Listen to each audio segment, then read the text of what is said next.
Vou pedir a este vasto público que espere pacientemente por apenas mais alguns minutos. Fiquem o mais quietos que puderem. Milhares de pessoas dirigiram por muitas e muitas milhas até aqui. Na verdade, vieram da costa oeste, do sul, da costa leste, de todas as partes da América, para participar deste culto hoje. E eu acho que todos nós deveríamos ficar em silêncio. Ninguém se movendo. Permaneçam onde estão. Há uma brisa maravilhosa, mesmo estando quente. E está ficando mais fresco à medida que avançamos para o final da tarde. Que dia lindo este! E eu disse a muitos de vocês para trazerem seus guarda-chuvas para a chuva, mas fico feliz que tenham trazido para o sol. Agora, hoje, quero que abram comigo para a nossa última mensagem, no versículo 28 do capítulo 26 do livro de Atos. O capítulo 26 de Atos e o versículo 28. Se vocês trouxeram suas Bíblias, e espero que tenham trazido, aqui está uma passagem muito importante do livro de Atos. Então Agripa disse a Paulo: por pouco me persuades a me fazer cristão. Por pouco me persuades a me fazer cristão. Quero que visualizem o cenário desta passagem das Escrituras. O apóstolo Paulo é um prisioneiro. Ele é prisioneiro de Roma e está sendo julgado por sua própria vida. E o apóstolo Paulo foi levado diante do rei Agripa, tendo sido acusado de várias coisas e infrações à lei. Nesta época da história, Roma estava começando seu declínio como império. Em 1887, Edward Gibbon escreveu O Declínio e Queda do Império Romano. E Roma estava em uma luta com paralelos marcantes com a América de hoje. Uma líder nos assuntos mundiais, mas sua liderança estava ameaçada. Rica e próspera, com uma economia que desafiava o colapso, seus exércitos eram respeitados pelas nações do mundo, mas Roma caiu. Altiva, inteligente, sofisticada, astuta. Roma caiu diante da horda bárbara, que tinha muito menos bens materiais do que Roma possuía. Esses vândalos do norte eram um povo dedicado, disciplinado, rígido, ateu. E os romanos costumavam rir de sua ignorância, superstições e falta de equipamento militar. E o Sr. Gibbon provou que Roma não caiu por causa da superioridade militar dos bárbaros, mas sim por uma decadência interna dentro da cultura romana. Primeiro ele disse: o rápido aumento dos divórcios. Uma nação nunca desmorona até que comece a se corromper.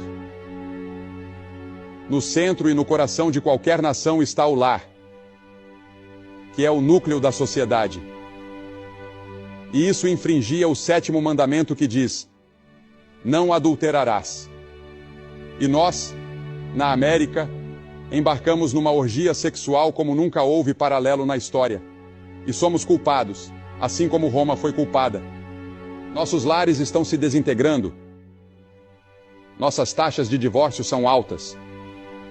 Em segundo lugar, o Sr. Gibbon disse que era a alta carga tributária, gastando dinheiro público com pão e circo grátis para o povo.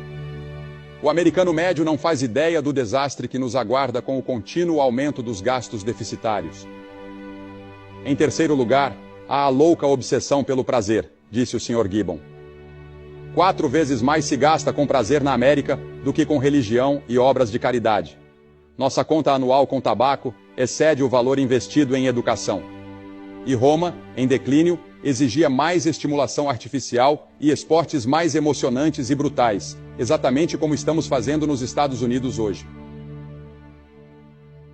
Em quarto lugar, o Sr. Gibbon disse que a queda de Roma foi causada pela construção de armamentos gigantescos. Agora, precisamos de exércitos. Precisamos de um programa de defesa no mundo em que vivemos. Mas não devemos confiar nisso para nos salvar. Eu digo a vocês que nossos armamentos por si só, sem fé em Deus, não nos salvarão, por mais poderosos que se tornem. E em quinto lugar, disse o Sr. Gibbon, a decadência da religião entre o povo. A religião havia se transformado em mera formalidade. Tinha perdido sua relevância para a vida. não ocupava mais um lugar central na fidelidade das pessoas. E hoje, na América, temos milhões indo à igreja, mas sem um compromisso profundo com Cristo, sem um compromisso profundo com Deus, sem uma entrega total a Jesus Cristo por parte de milhões de membros da igreja. Brincamos com a religião, servimos a Deus com os lábios, mas nossos corações estão longe dele. Aqui encontramos o apóstolo Paulo no meio de um grande império, pregando esse novo evangelho de Jesus Cristo. E no meio de um império em decadência, um império que logo desmoronaria, Paulo ia de lugar em lugar pregando Jesus Cristo, e este, crucificado. Paulo disse: estou determinado a nada saber entre vós, senão a Jesus Cristo, e este, crucificado. O apóstolo Paulo disse: há apenas uma esperança para Roma. Há apenas uma esperança para o mundo, e essa é Jesus Cristo morrendo numa cruz. Mas o povo daquela época ria, zombava, escarnecia, fazia pouco caso. E quando você prega o evangelho hoje, as pessoas ainda dizem que é impossível, que isso não pode salvar o mundo. Mas eu lhes digo, o evangelho de Jesus Cristo é a nossa única esperança. Nesta hora e nesta ocasião, o apóstolo Paulo é levado diante do rei Agripa. E Paulo estava defendendo seu caso diante do rei. O rei havia entrado com toda a pompa e esplendor. Todas as pessoas se reuniram ao redor. Os oficiais, os almirantes da marinha, os generais do exército, os funcionários do Estado estavam lá. E aqui está esse pequeno homem, Paulo. Esse grande intelecto que havia renunciado a tudo o que tinha por Jesus Cristo, está de pé diante do rei. E o rei disse: Paulo, pode falar. E quando Paulo terminou seu sermão naquele dia, o rei disse: Paulo, por pouco me persuades a entregar minha vida a Jesus Cristo. E Paulo disse: eu queria que não apenas tu, mas todos os que me ouvem neste dia, se tornassem como eu sou, completamente. Você e eu podemos nos revoltar contra a palavra de Deus. Podemos desafiar o chamado da nossa consciência, mas cedo ou tarde a questão da fé será exigida de nós. Paulo disse a Agripa: crês tu? Crês? E Agripa disse: por pouco me persuades, eu quase acreditei. Eu quase entrei no reino de Deus. E então encontramos dois homens. Um é o apóstolo Paulo, que diz: eu sei em quem tenho crido. E aqui está o rei Agripa dizendo: eu quase acreditei. Eu quase estou no reino. Mas não completamente. O que foi que quase persuadiu Agripa naquele dia? Aqui estava Agripa, à beira da rendição. Faltava apenas um passo de um lado para o outro. A balança da decisão estava quase equilibrada. Porque Agripa foi quase persuadido? O que o fez parar e refletir? Primeiro, porque Agripa já acreditava em Deus. Há milhares de vocês aqui hoje que acreditam em Deus. Intelectualmente vocês dizem que há um Deus. No coração vocês sabem que há um Deus. Sua consciência lhes diz que há um Deus. Mas vocês ainda não estão no reino de Deus. Vocês ainda não se entregaram realmente a Cristo. Intelectualmente dizem sim,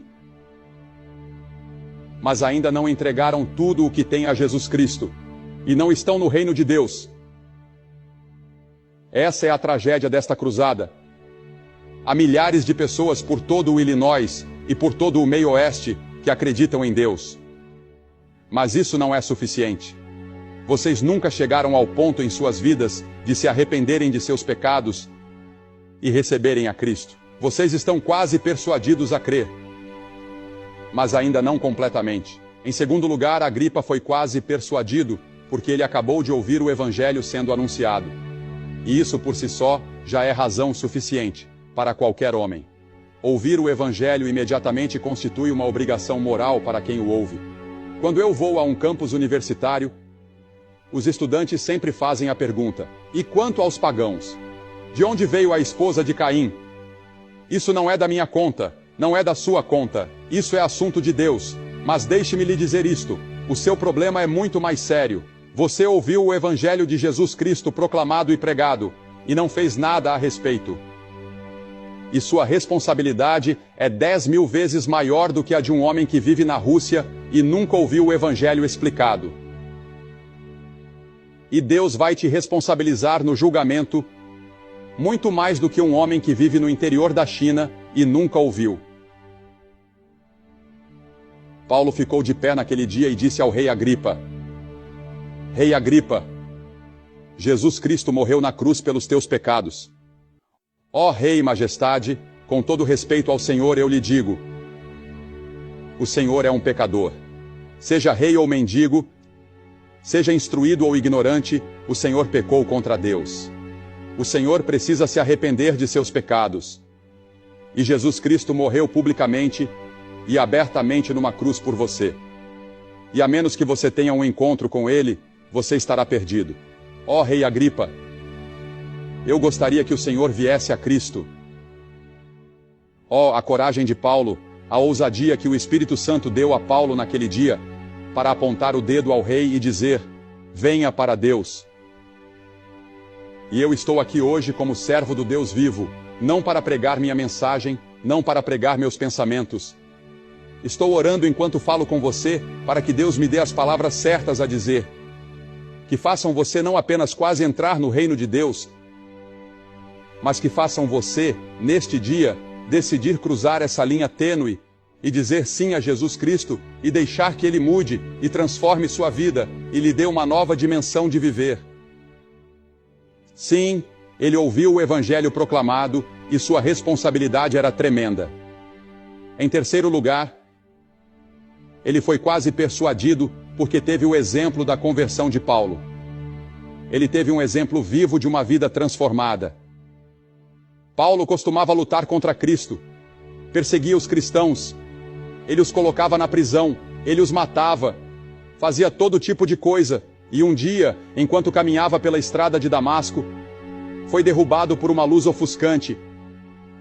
E ele disse: Senhor, quem é? E ele disse: eu sou Jesus, a quem tu persegues.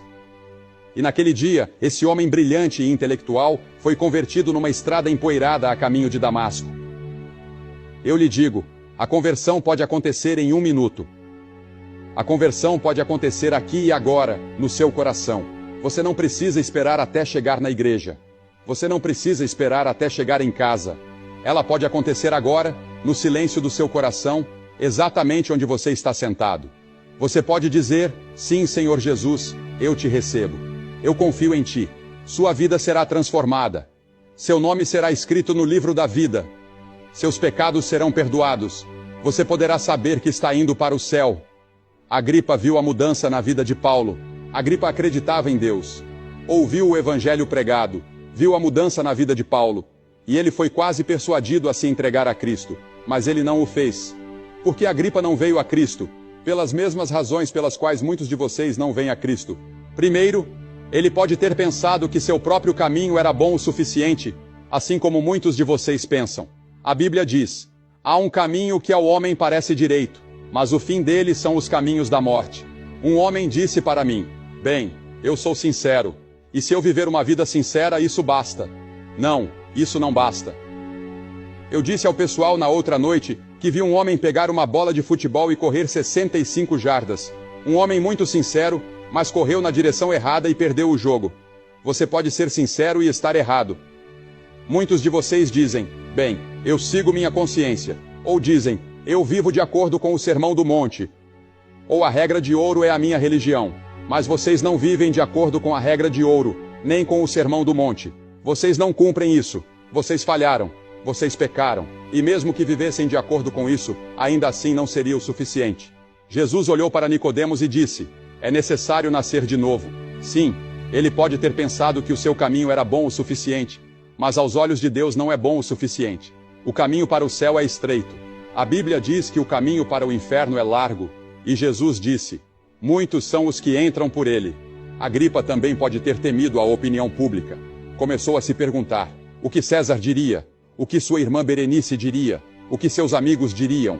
E ele não conseguiu pagar o preço. Temia mais a língua cínica e crítica dos homens do que desejava a aprovação de Deus. E esse é o seu problema.